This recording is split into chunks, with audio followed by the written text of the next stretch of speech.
나무를 깎고 다듬어 문자와 그림을 넣는 서각. 우리 선조들은 책을 만들 때 서각을 먼저 하고 종이에 찍어 만들었는데요. 나무와 대화하듯 글씨 한자 한자 수놓은 우리의 전통 서각을 집념과 열정 하나로 28년째 이어오고 있는 박영덕 선생을 만나봅니다.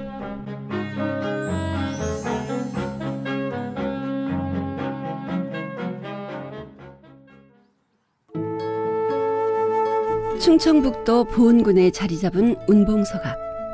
박영덕 선생을 만나기 위해 찾아간 곳인데요.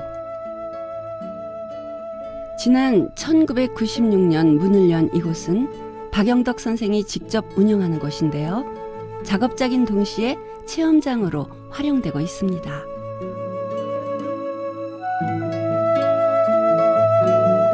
전통 제작 방식의 서각을 잇기 위해 조각칼을 품은 지 28년. 처음에는 취미로 시작하였다가 어느샌가 서각의 매력에 흠뻑 취해버렸습니다.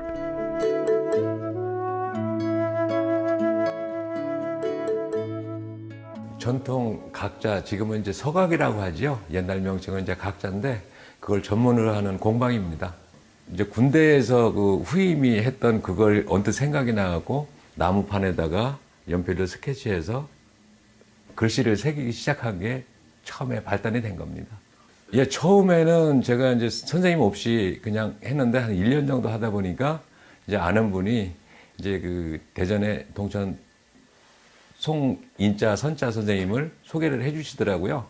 그런데 이제 그분한테 가서 한 3년 정도 이제 기본적인 걸 좀 공부를 했죠.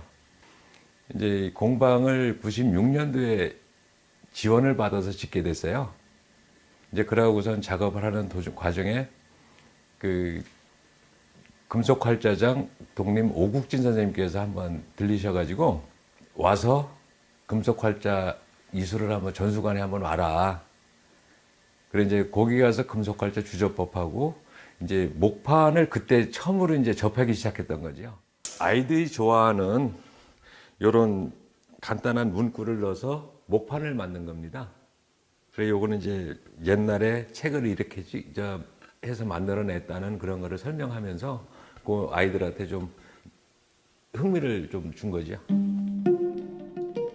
꾸준한 노력과 배움으로 외롭지만 자랑스러운 장인의 길을 걷고 있는 박영덕 선생. 지난 9월 제40회 대한민국 전승공예대전에서 대통령상을 받는 영예를 안았는데요. 훈민정음 언해본 책판과 능화판을 출품하여 심사위원들로부터 찬사를 받았습니다. 재료와 전통기법을 잘 전승하고 책판, 능화판, 자, 책갑의 조형미가 뛰어났다는 평가도 함께 받았습니다. 그렇다면 서각은 언제부터 시작되었을까요? 인류가 의사 전달과 표현의 수단을 사용하면서부터 시작되었다고 해도 과언이 아닌데요. 바위에 그림을 새긴 암각화나 동물의 뼈에 글자를 새긴 갑골문에서 그 기원을 찾을 수 있습니다. 이후 나무에 글자를 새기는 각자 기법으로 전승되어 오게 되는데요. 서각에 관한 우리 민족의 깊고 찬란한 역사는 다양한 목판 유물과 함께 인쇄문화를 꽃피웠습니다. 흔히 우리 주변에서 서각을 접할 수 있는 것은 아니지만 그 흔적이 남겨진 것은 의외로 많은데요. 신라 경도강 때 제작된 무구정광대 다란이경은 가장 오래된 목판 각자이고 세계문화유산으로 지정된 해인사 8만 대장경은 훌륭한 서각 작품으로 인정받고 있습니다. 고궁이나 사찰의 루의 현판과 주련 역시 그 가치를 높게 평가받고 있는데요. 이처럼 세계가 인정한 우리의 서각은 새기는 글에 따라 기울이는 칼각도가 달라집니다. 이제 칼을 넣을 때는 각도가 있는데 보통 한 30도에서 많이 세우면 한 80도까지 각을 세우거든요. 그래 아랫부분은 좀 세우고 윗부분은 좀 눕히고 이런 식으로 많이 작업을 합니다. 옛날 판들을 보면 대부분이 그런 식으로 작업을 했더라고요. 작품의 크기에 따라 큰 작품은 주먹을 쥐듯이 잡고 작은 작품은 칼 끝부분을 엄지손가락으로 잡습니다. 모든 예술 과정이 그러하겠지만 서각은 특히 작업 준비에서부터 정성이 들어가지 않는 과정이 없습니다. 각자를 하기 위해서는 재질이 단단하고 벌레나 습기에 버티는 힘이 강한 나무를 선택해야 하는데요. 주로 산뻗나무, 느티나무, 자작나무, 돌배나무 등을 사용합니다. 그 다음에는 원목을 1년간 소금물에 담가둬야 합니다.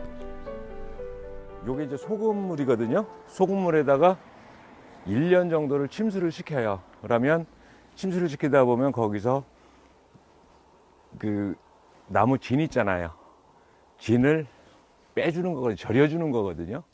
그러면서 나무를 결을 좀 원만하게 작업하기 원만하게 좀 숙성을 시켜주는 거죠. 그런 다음에 여기서 1년을 담궈 놓은 다음에 1년을 또 자연 건조를 시켜요. 이걸 그냥 꺼내 가지고 바로 제재를 하면 수분이 많기 때문에 변형이 쉬워요. 많아요.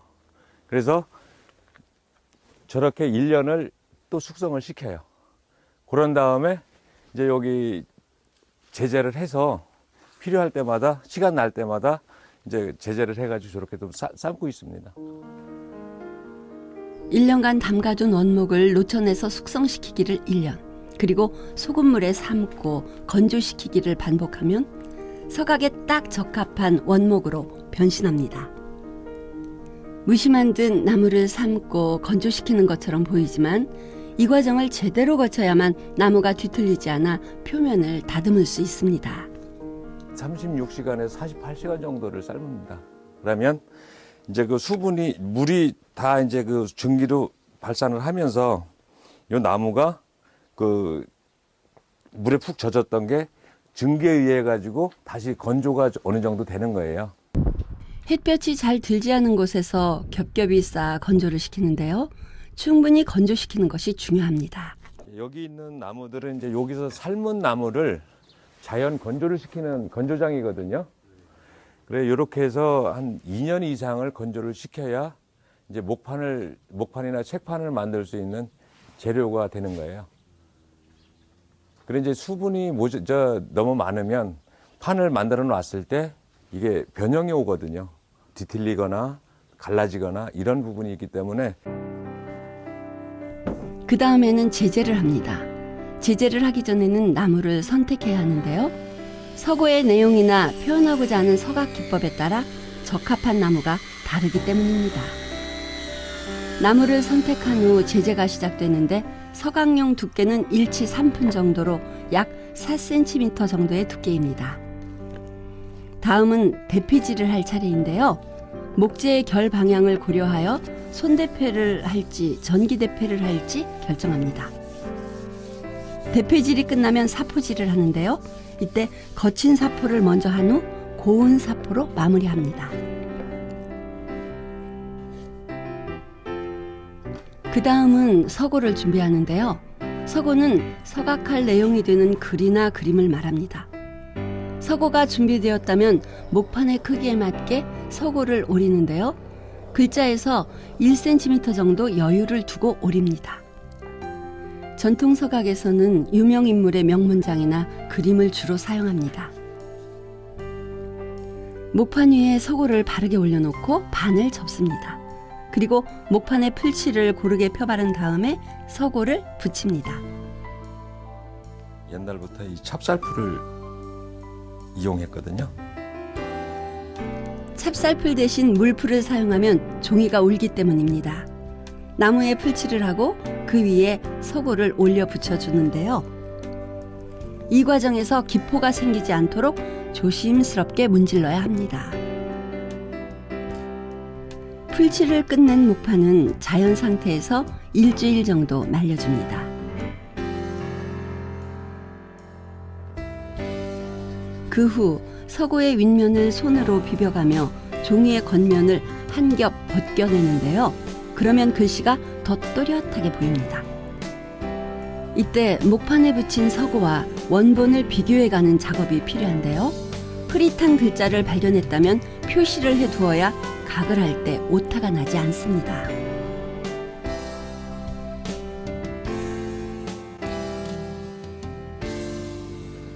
다음 과정은 기름칠하기입니다. 이쪽하고 이쪽하고 이렇게 비교를 해보시면 기름을 먹인 부분하고 안 먹인 부분하고 그 선명도의 차이가 있잖아요.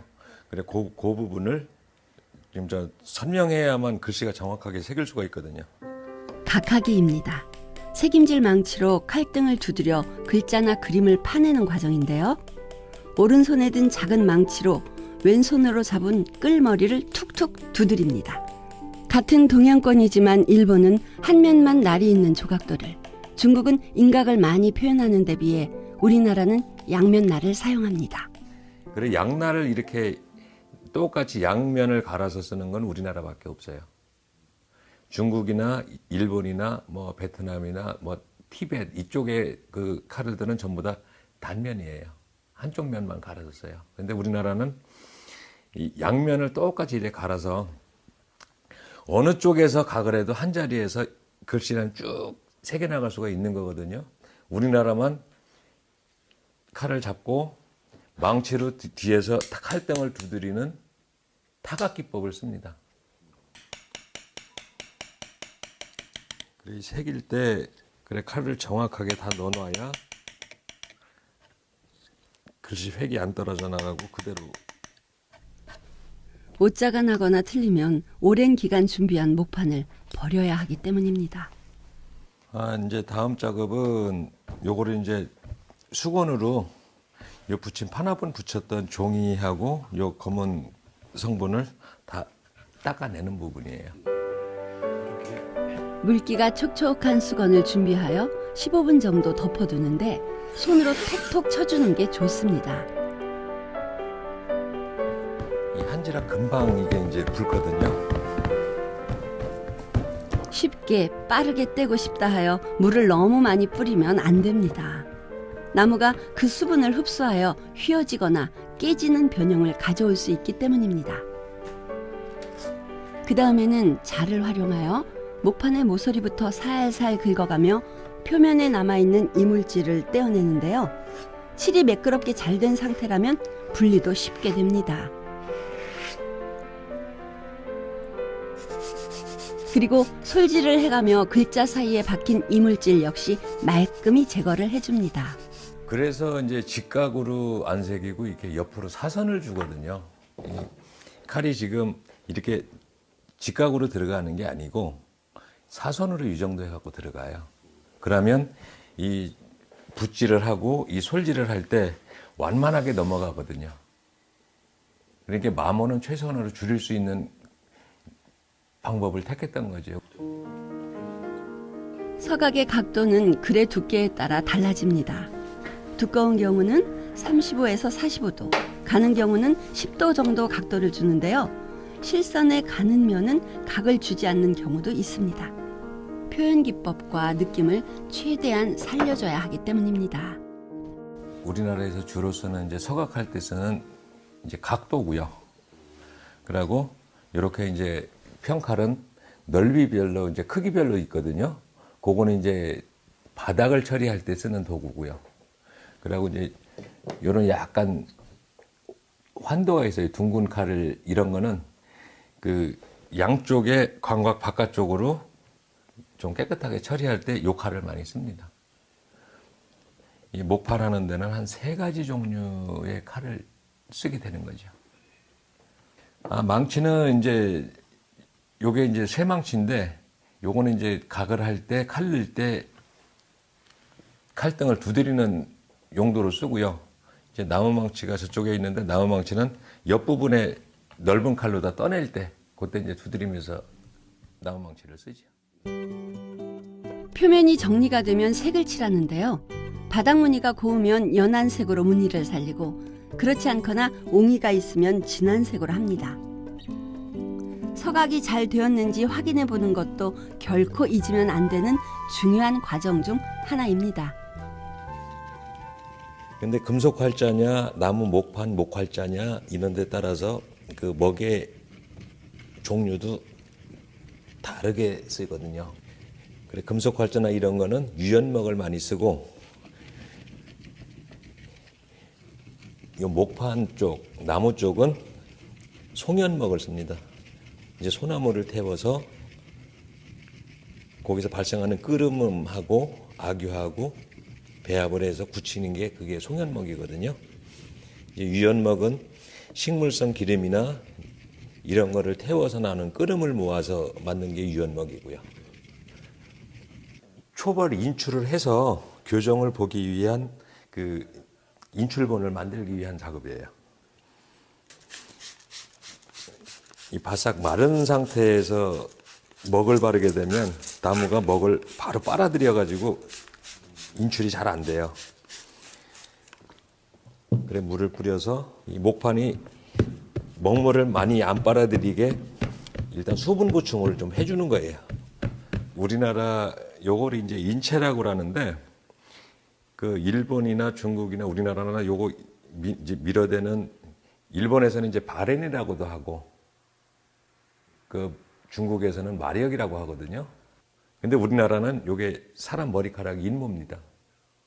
거기다가 이제 그 밀랍을 발라서 밀랍이 이제 종이의 뒷면에 이래저래 하게 되면 그 종이의 훼손이라든가 보존성도 또 좋아지거든요. 그래 이제 그런 저기에서 참 우리나라 그 선조들이 참 지혜롭다 하는 걸 새삼 또 느껴요. 목판에 적당히 수분이 스며들면 붓에 먹을 묻혀 목판을 칠해주는데요. 글자 구석구석 빈틈없이 꼼꼼히 칠해줍니다.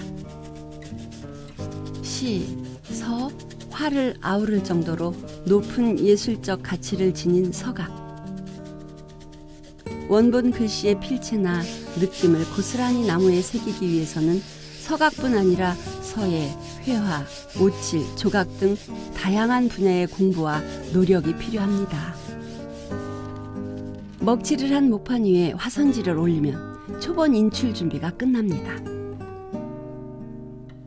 그리고 그 위를 인체로 문질러 주는데요. 이 작업을 통하여 종이가 훼손되는 것을 줄일 수 있고 또한 보존성을 높이는 것 역시 가능해집니다. 과연 초본 인출은 어떻게 되었을까요? 여기서 요 부분하고 요 부분하고 좀 진하잖아요. 전체적으로 봤을 때. 한 장을 찍기 위해서 처음에 몇 장을 찍는 거는 인출률이 한 10%밖에 안 돼요.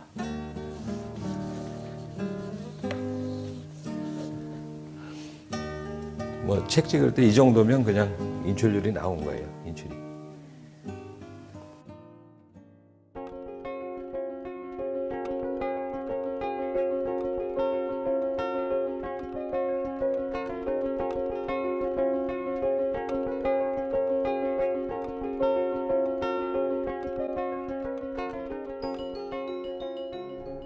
이러한 공정을 거쳐 탄생한 박영덕 선생의 작품들.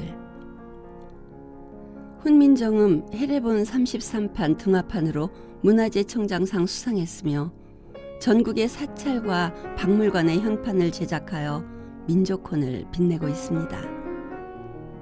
그리고 지금은 삼국유사 목판 사업에 참여하고 있습니다. 이제 규장각, 서울대 규장각의 그 책판문화재 인출 사업이 이제 마무리됐거든요. 그래서 지금 이제 한국국학진흥원, 안동에 있는 한국국학진흥원의 삼국유사 복원에 참여하고 있습니다. 규장각에 있는 임신본을 저본으로 해서 지금 1차적으로 그 판각 작업을 시작한 겁니다. 그래 이제 전국에서 7분의 각수를 거기서 이제 모집을 해서 지금 같이 공동 작업을 하고 있는 겁니다. 저 처음에 이제 각을 가르쳐 주신 동천 송인선 선생님이 요 공방 오픈하면서 선물을 주신 거예요. 요 작품은 저 96년도에 작업을 한 거예요. 한 20년 된 거죠. 그리고 이제 소치 허유 선생의 이제 병풍인데 노송 병풍도인데 그걸 이제 좀 축소를 해서 이제 판에다 각을 한 겁니다. 대표적인 음각 기법입니다. 이제 모든 그림을 그 붓의 그 중심을 선을 저 기준을 두고 다 파낸 부분, 이제 그걸 음각이라고 하거든요. 이제 요거는 양각 쪽이고요. 이거 이제 소치 선생, 이제 허유 선생의 이제 목단이거든요. 마지막 단계가 이제 요 인물화거든요. 이제 요건 이제 김홍도 선생의 군선도인데 그 자세히 보시면 머리카락이 그 흐름을 그 세필로 표현한 거를 그대로 다 따라서 표현을 한 겁니다. 평면과 입체를 아우르는 서각. 선생은 표현의 한계를 뛰어넘기 위하여 목판과 금속 주저수를 이수받았습니다. 그 배우는 게 너무 즐거움이지요. 내가 부족한 거를 조금씩이라도 채워간다는 거. 살면서 완벽한 건 없잖아요. 근데 뭔가 그 꼭지점까지 도달하려고 노력하는 것 자체부터가 즐겁고 아름다운 거잖아요. 그래서 저 같은 경우는 스승님한테 내가 미처 배우지 못했던 부분들 있잖아요. 이거는 옛날 유물들에서 많이 찾아서 배워요. 이제 그 옛날 유물들을 보면 내가 지금까지 못했던 거를 옛날 선조들은 그렇게 했거든요. 거기서 내가 그 배우는 그 희열 같은 거는 뭐를 진짜 표현할 수가 없어요. 작년에는 후민정음 해례본을 작업을 해가지고 이제 문화재청장상을 받았고요. 금년에는 이제 언해본을 작업을 했습니다. 그거를 하면서 참 가슴이 막 뛰더라고요. 애초에 우리 말을 만들 때 이런 마음을 가지고 만들었구나. 근데 그거를 책이 한 권밖에 지금 현재 없으니까 내가 그래도 좀 여러 사람이 새겨갖고 뭐 내긴 했지만 나도 한번 제대로 한번 새겨보자. 그래 언해본을 또 시작을 한 거예요. 그래 또 생각지도 않게 또 그렇게 큰 상을 받게 된 영광을 알았어요. 28년 전 농부 박영덕은 버려진 나무에 혼을 담는 장인이 되었습니다. 그리고 그는 전통 서각의 제작 기술을 계승하는 것이 자신에게 주어진 마지막 소명인 것 같다고 말합니다. 지금 그 기능을 가진 분들이 지금이라도 그 기능을 뭔가 후대에 남길 수 있는 자료로 정립을 해서 남겨주길 저는 진짜 바람이거든요. 그래서 저도 지금 그걸 준비를 하고 있어요. 그래 내가 가진 모든 거를 거의 끝마무리 할 부분쯤에 완결을 지어가지고 후대에 고스란히 좀 남겨줘서 나중에 그 후대들이 중간에 맥이 끊어져도 그 책이나 이런 자료들을 보고 다시 재현할 수 있는 그런 부분까지는 만들어줘야 된다고 생각해요. 그게 지금 현재 학자들이나 장인들이나 모두가 해야 될 일이라고 생각합니다.